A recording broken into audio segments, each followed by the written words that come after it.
Buenas tardes, mi nombre es Andrés Causil, soy estudiante de primer semestre de la tecnología de costos y presupuestos.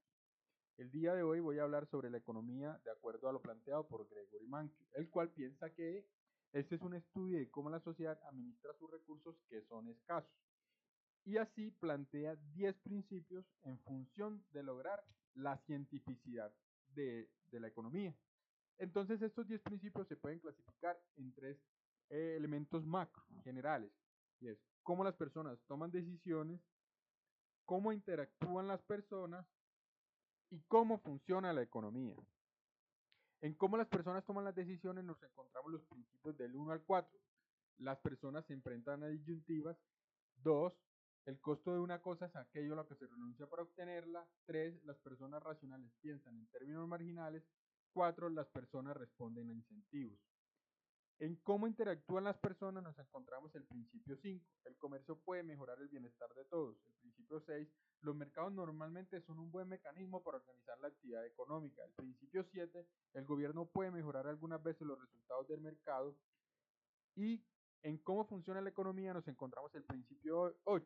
El nivel de vida de un país depende de la capacidad que tenga para producir bienes y servicios.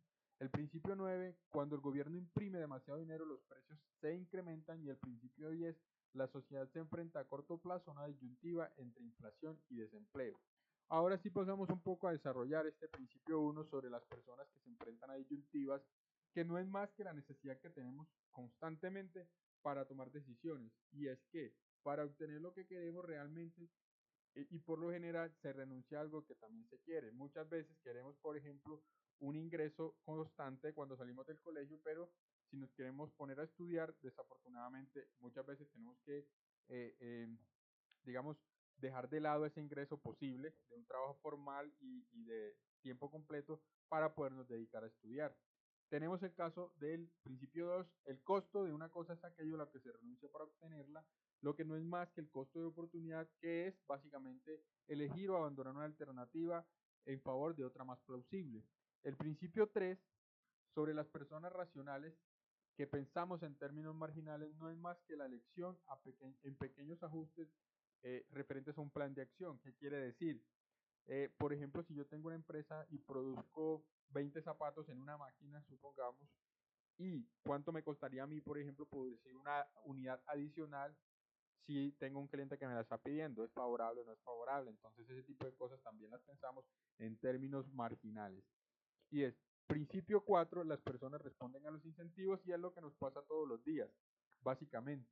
Las personas tomamos decisiones comparando costos y beneficios. A mayor costo y menor beneficio, seguramente tendremos que tomar la decisión contraria. Y viceversa, cuando nos favorecen los costos, cuando no nos favorecen los costos y los beneficios tampoco, pues seguramente tomaremos una decisión diferente, y cuando nos favorecen los costos y los beneficios, pues obviamente tomaremos esa decisión. Digamos, ese sería como el primer componente relacionado a cómo las personas tomamos decisiones. Elementos centrales que nos permiten a nosotros analizar el panorama y enfrentarnos a esas disyuntivas constantes que nos permitan tomar opciones más beneficiosas para nosotros en términos económicos. Luego pasamos a cómo interactúan las personas. Tenemos el principio 5, el comercio puede mejorar el bienestar de todos, y es que básicamente el beneficio que tienen los países en términos económicos se debe fundamentalmente a la interacción comercial. A mayor comercio, los países pueden incrementar el acceso a bienes y servicios, aumentar la productividad, aumentar el empleo, aumentar de nuevo la capacidad adquisitiva y así sucesivamente, mejorando las condiciones económicas de quienes habitan este territorio. Luego tenemos el principio 6. Los mercados normalmente son un buen mecanismo para organizar la actividad económica. La competencia ayuda al crecimiento económico, es fundamental.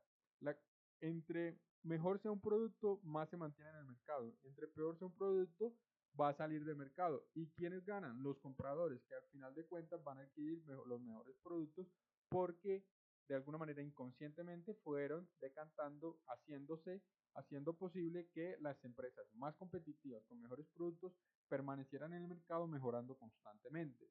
Ahora bien, tenemos el principio 7, y es que el gobierno puede mejorar algunas veces los resultados del mercado, fundamentalmente porque los seres humanos no tenemos información perfecta no tenemos, por ejemplo, la capacidad de ofrecer todos los bienes y servicios como entidades privadas. Por ejemplo, la seguridad nacional no tiene una persona natural la capacidad de ofrecer la seguridad nacional. La intervención del Estado entonces puede mejorar los resultados del mercado como, en el caso concreto de la seguridad nacional, con la inversión que hace el Estado, garantiza el Estado social de derecho en el cual los seres humanos podemos interactuar de manera ordenada en la economía, sabiendo que hay un derecho que nos protege la propiedad privada, que permite las concesiones económicas y la articulación entre individuos en el mercado, dando las condiciones necesarias para que el mercado funcione. Por último, ya cerrando, en las tres categorías macro, cómo funciona la economía, tenemos el principio 8. El nivel de vida de un país depende de la capacidad de servicios y bienes que pueda producir. Determina su bienestar fundamentalmente porque en términos económicos los países que más producen son los que mejor calidad de vida tienen. Obviamente existen un mundo de variables adicionales, pero en términos concretos se puede decir en la realidad empírica comprobable que los países con mayor nivel de producción tienden a gozar de mayor bienestar. Luego tenemos el principio 9. Cuando el gobierno imprime demasiado dinero, los precios incrementan. Y es que aquí hay un fundamento claro de la economía. La impresión de dinero no crea riqueza. La producción es la que crea la riqueza. Entonces un país no va a ser más rico porque tenga una máquina imprimiendo constantemente. De hecho, los países que más imprimen tienden a lo contrario, a la pobreza. Se ha visto en casos concretos como el de Venezuela u otros, con una riqueza, digamos, natural y de recursos que no se explotan de manera apropiada y se intenta de alguna manera contrarrestar esto con la impresión de dinero, lo cual no da los resultados que se esperan. Entonces aquí tenemos un claro ejemplo de que la riqueza es basada en la producción y no en la impresión de dinero. Tenemos el último principio y es que la sociedad enfrenta a corto plazo una disyuntiva entre inflación y desempleo. Y es que la inflación es una problemática y el desempleo es otra problemática. Ahora bien, pueden tener soluciones como contrarias. En un periodo de corto plazo, las políticas económicas influyen en la inflación y el desempleo.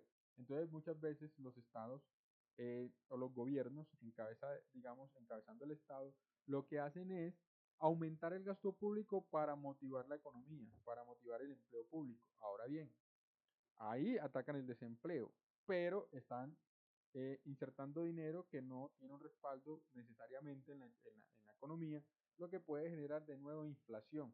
Y la inflación le quita poder adquisitivo a las personas y de alguna manera vuelve y afecta al desempleo.